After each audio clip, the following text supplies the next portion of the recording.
Assalamualaikum dan salam sejahtera. Kami, kumpulan Pantai Echelon daripada FMK Pantai akan menerangkan tentang rumah hijau pintar yang telah kami bina. Kumpulan kami terdiri daripada 4 ahli kumpulan iaitu Ryan Daniel, Iza Syafrina, Alia Liliana dan Izzuddin Amin. Antara masalah yang dihadapi semasa pertanian ialah udara yang tercemar, iklim dan cuaca yang tidak sesuai dan akhir sekali kos yang mahal untuk pertanian. Kumpulan kami datang dengan beberapa penyelesaian masalah iaitu membina rumah hijau yang memanfaatkan tenaga yang boleh diperbaharui untuk menjimatkan kos dan menggunakan peralatan yang dapat meningkatkan kualiti pertanian.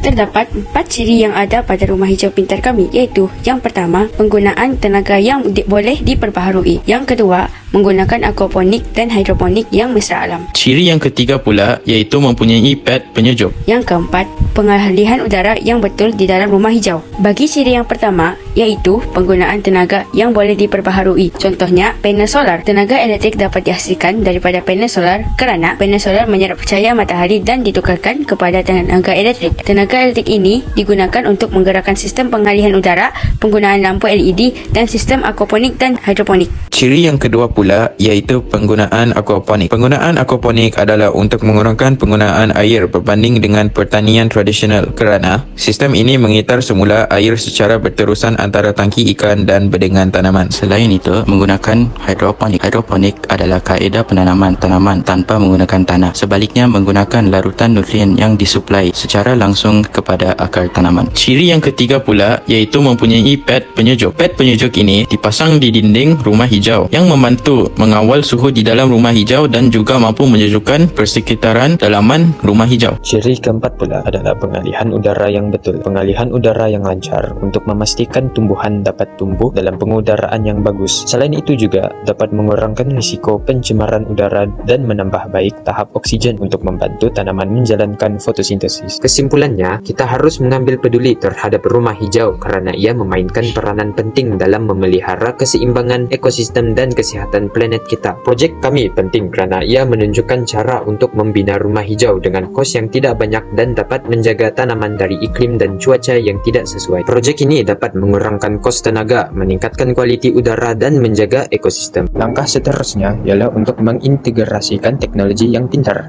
Hal ini dapat meningkatkan kesihatan tanaman kerana pengawal cahaya yang automatik dan pengurusan tenaga yang pintar. Itu sahaja dari kami. Terima kasih kepada penonton yang sudi meluangkan masa dan perhatian untuk menonton video kami.